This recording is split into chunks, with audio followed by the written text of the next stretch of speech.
Gentlemen, it's the doubleheader week, so welcome to a doubleheader cocktail.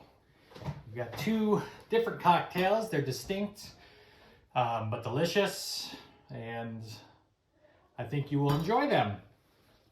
So let's get started. We don't want to waste too much time. I don't have a watch, so I don't know why I look at my hand. Our first drink, which we'll go towards for whatever random reasons, my matchup with Pat, is a drink that I know you've all had. I would bet money that everyone in the league has had this drink before. And I bet at least half of you have made it before, with one note on that. And the drink is the whiskey sour. Now the note is that I'm guessing, I could be wrong, but I'm guessing anyone who has made a whiskey sour before probably used sour mix, which is not what we're going to do. We're going to make a whiskey sour the original way. It's amazing. If you've had a whiskey sour, you know it's good, but it's even better when you do it using actual lemon juice and your own simple syrup or store-bought simple syrup. And that's what we're going to do. There's also an additional option when you make a whiskey sour that I'm going to do just to show you, and also because I prefer it, but you don't have to do it. But we'll worry about that later. So, the whiskey sour. I do have some questions, but I'm going to push them towards after I make this drink, before I make the other drink.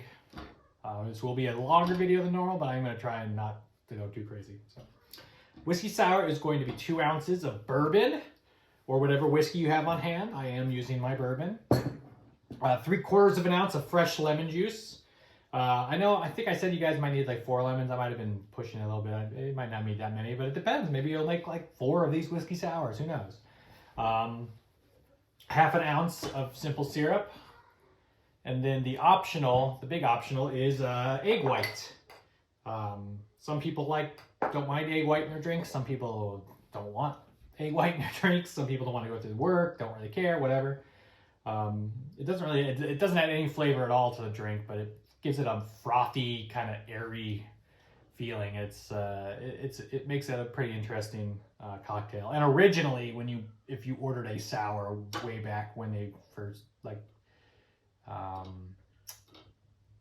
during Prohibition or pre-Prohibition, it will have an egg white in it. That's traditional definition, but obviously people don't do that much anymore. So let's get started. We're going to use the shaker. I've got the double shake glass, but any shaker you have will work. Making so much noise.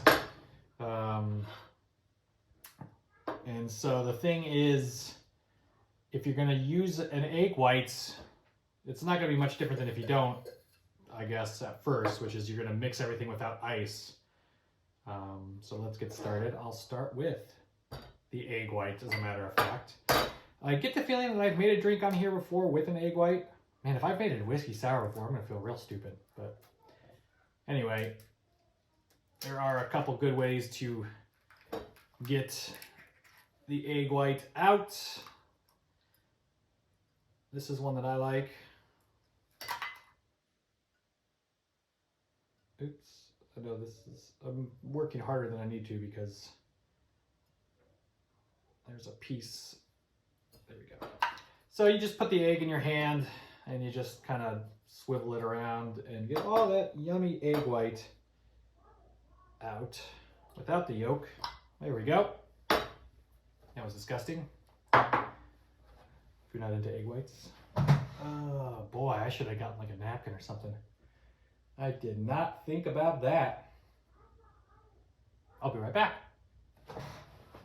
Okay, so got the egg white in there. Just a little bit spilled on my knife.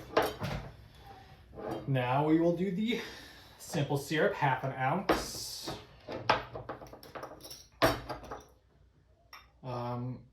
I've said in the past, I don't know if I've mentioned it, that I try not to be like a gatekeeper for cocktails. Like if you're somebody that regularly has amaretto sours or whiskey sours or whatever using sour mix, then good for you. I don't care. Like I'm not going to sit here and say, you're doing it wrong. Like it's, whatever. If you like a drink, you should drink it. Who cares how it's made? But I do think that if you just go with your own sugar, syrup, and fresh lemon juice, I think it's better personally. But again, to each their own. This is just how I like to do it. So now we're gonna get the 3/4 of an ounce of sweet, sweet lemon juice. And I'm gonna use my fancy lemon juicer squeezer thing. But as I've shown in the past, there's lots of other ways to get lemon juice. Oh, come on. This is not... Oh, this is... I don't like... I went to a cheaper grocery store I normally do, and these are tough, unripe lemons. Out of season lemons, but that's okay. The lemon juice is still juicy, right?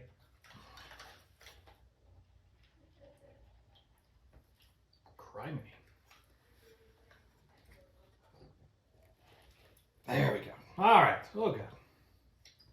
You'll notice I have a cutting board for cutting my lemon, but also to help prevent all these spills that I've somehow been doing lately. I don't know what's been wrong with me. So many spills.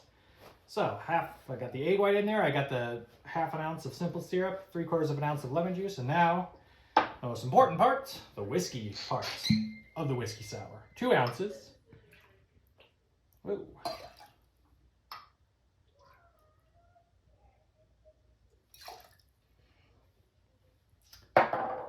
You know, I don't know how many bars if you ordered a whiskey sour. I'm not sure how many bars would make it fresh like this, but it's possible that more of them do than I realize. But I have a feeling a lot of bars just use sour mix. So now that we've got all that into our shaker, before we add the ice, we're gonna dry shake it a few times to aerate the egg white.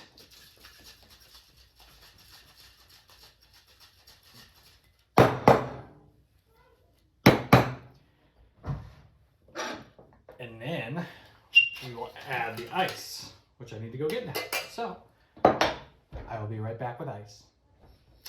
Got some ice, and now we'll do the ice part of the shaking.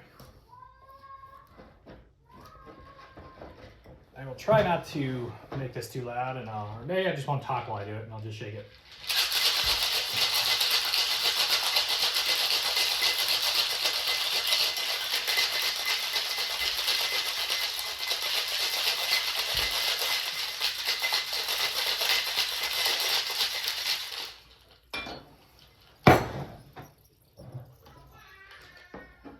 Okay. The downside of these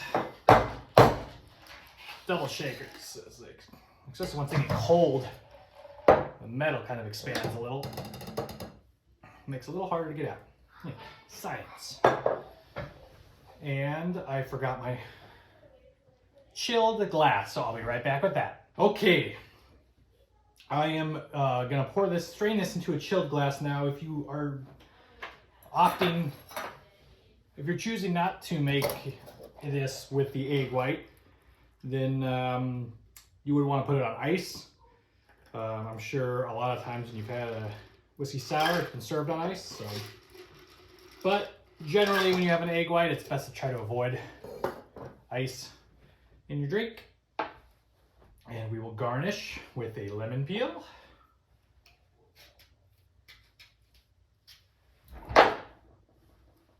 Nice twist of lemon peel over top. And a very nice cherry. And voila, a nice, pretty delicious whiskey sour.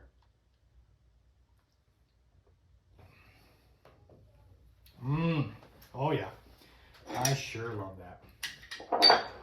A surprise to absolutely no one.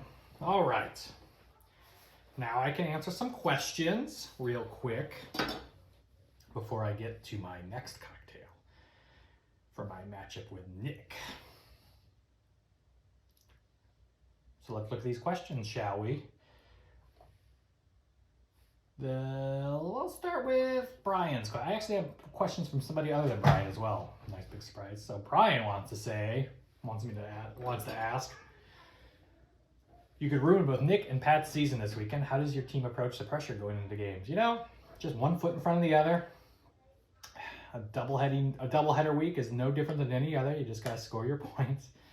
No, honestly, you know, I heard in the pod that Nick was saying that I started selling off my team or whatever, which I actually disagree with. I made a trade with Pat, getting rid of my best running back and my best receiver, but people after that trade, a lot of people were messaging me about other trades, and I was like, no, because I want to win a bottle. Like, I think I have a chance with this team as it is still to win best of the rest.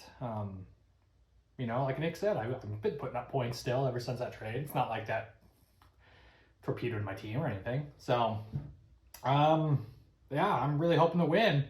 Hopefully, I don't make it to the actual playoffs because I don't think I stand a chance there. But I think I stand a chance in the best of the rest. So, and then because Brian wants to punish everyone else, I guess, and wants me to talk even longer than I am already, he asks, "You have the floor. Discuss the new MLB postseason format, and do I think it devalues the 162 regular game season?" So, yes, it does. But any playoffs devalue a regular season. That's the nature of playoffs. Their intention is to make it more exciting and more chaotic. If we truly wanted a system that values the regular season, it would just be 162 games, best record in the AL versus best record in the NL. That's the World Series, and that's how it used to be. And then, no coincidence, aligning with television, they started adding playoff games because all the television money involved and the gate money for more teams and stuff. There's a whole lot of money behind it. Which is also why it'll never go backwards. They will never, ever go to less teams in the playoffs. I'm hoping that they don't go to any more. I didn't mind it when they first when they had just the one wild card. Now that they have the additional wild cards, I'm not a huge fan. But again, there's no use crying about it because they're never going to get rid of it. I'd say the thing that I would prefer, and they also probably would never do this, but I suppose it's possible, is if they would make all playoff series 7-game series, because I think that's more true to what baseball is. I think a good team in the regular season, a lot of what makes a good team great, the best team, in their division or in their conference through the season is depth and ability to win out over the long term. So I think every series should be a 7-game series. I think it just makes more sense. But the problem with that is it's just way too many baseball games. So I think they would have to. I would prefer that they would cut maybe like 20 games off the regular season, make it like a 142 game season, or just cut 12 games off even and make it 150 even or something. Just something smaller. That way you could start a little bit later, so you don't have to worry about like snow games in Minnesota, and then have 7-game series right from the start of the playoffs. Because then I think you would have. I mean, I'm not saying that anything would have been different. Maybe all the same teams would have won their series. Maybe not. I don't know. But I think it's just a little more appropriate, or just a little more true to what baseball is to give them the full series instead of 3 games. I'm glad they don't do the 1 game anymore, but the 3 games is not enough for a series. The best team ever in baseball could lose 3 games in a row or 2 games in a row like super easily. Like, it's absurd. So that's my take. All right, one more question. And this is from Nick. And his question is, now I gotta find it. Christ. Oh yes. My favorite shared memory with a member or members of Liquored Up. Now this is a question that could easily get very maudlin and nostalgic, wax poetry over it. What childhood and high school and being young again and all that. So I don't want to go down too many rabbit holes and get too crazy and deep about it. But I will throw out just a handful of things that come to mind. Obviously, I do have a memory for everyone in Liquored Up that I would enjoy. But if I exclude you when I'm bringing things up, it's not a personal thing. I'm just kind of not trying to take too long here as we get ready to make our next cocktail. So one of the first things that came to mind, and maybe it's because I just moved up here, but going up to Minneapolis, the Twin Cities with Mark and Brian, for St. Patty's Day, we went to a hockey game. It was a really good time. I can remember also, I don't know if this is the same trip or another trip, and the Everetts might have been there too, where we went up, because I know I was with everyone in Rochester at least once or twice. But I remember going up and going to Brits in Minneapolis, this British pub that has this gorgeous rooftop with lawn bowling. And it was just like the most beautiful weather. And we were just up there drinking hard ciders and going lawn bowling in the sun. And it was just like, it was a really great time. Of course, all the late night Ultimate Frisbee games that's always a go-to for a good memory. Our parties at Johnson Street in Iowa City, you know, wearing my shirt as a skirt, all that dumb stuff, playing beer pong on a door and cinder blocks. Oh, you know, silly things like that. But I think like the thing that I was actually thinking about really recently is I don't really go to movies in theaters anymore, and it's not like a pandemic thing. I didn't really go that often before either. Karen and I would sometimes go to a movie, but I can remember, particularly with Nick, I can remember going to movies a lot in like middle school, high school. And it was awesome. It was always a really good time. Like, I think maybe one of the hardest I've ever laughed in life was like watching I Spy with Nick, you know, like just like a dumb comedy movie, but in the theater with all these people just laughing. It's a blast. It's like, I don't know why I don't go to see movies in theaters anymore. I don't know. That's something I should start doing again. But that's always a fond memory, just because that was probably the height of my movie going. Like going to see 300 with everyone on like opening nights and all that. I mean, all these movies we went and saw in theaters. So I have plenty more, obviously, but I don't want to go down too many wormholes here. So it was a nice question though from an old pal like Nick. Speaking of which, little apropos to that. The next cocktail for my matchup with Nick is a cocktail called the Old Pal. This is a kind of a twist on a Manhattan. It's an old drink. This version is a little bit different than the original, because the original is just incredibly dry. So this adds a little bit more depth and sweetness. So this drink is going to be equal parts rye or whatever whiskey you have. I'm going to keep using bourbon.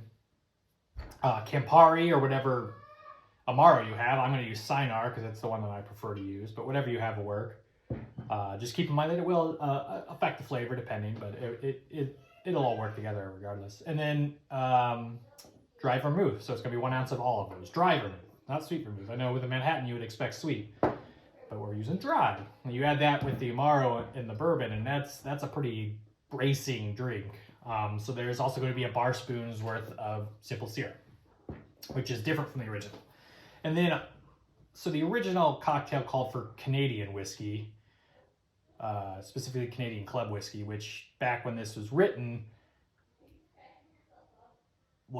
it's often called rye, but is actually a lot sweeter than rye, the original Canadian Club, which is part of the reason why I am going to stick with bourbon, because bourbon is a little bit sweeter than rye. So, but again, any whiskey you got to work. So let's get started with this.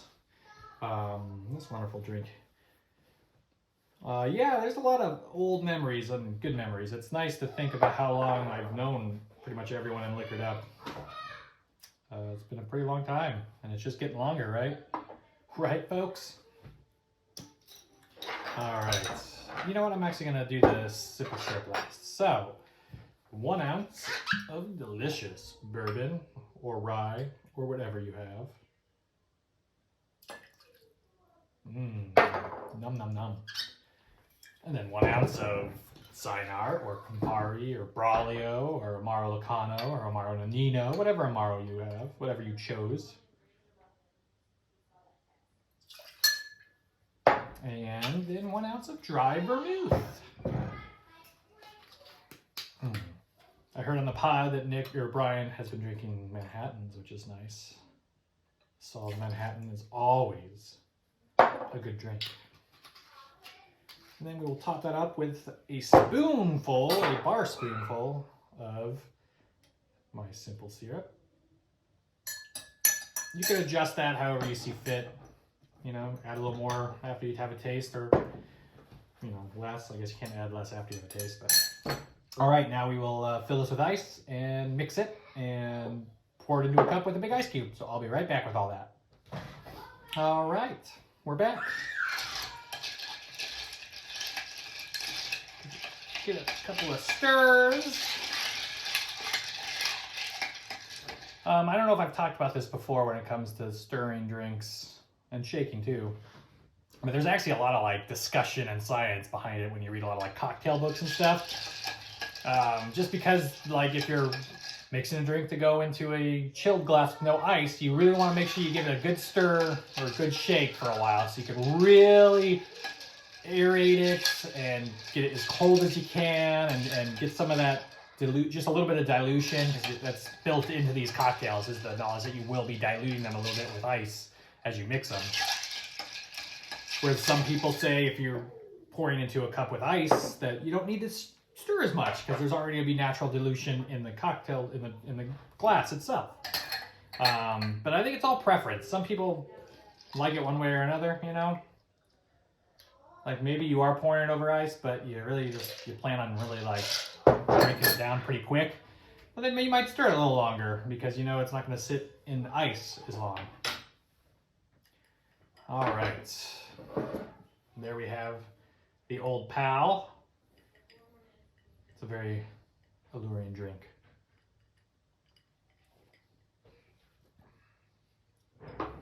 Oh, that's a good drink.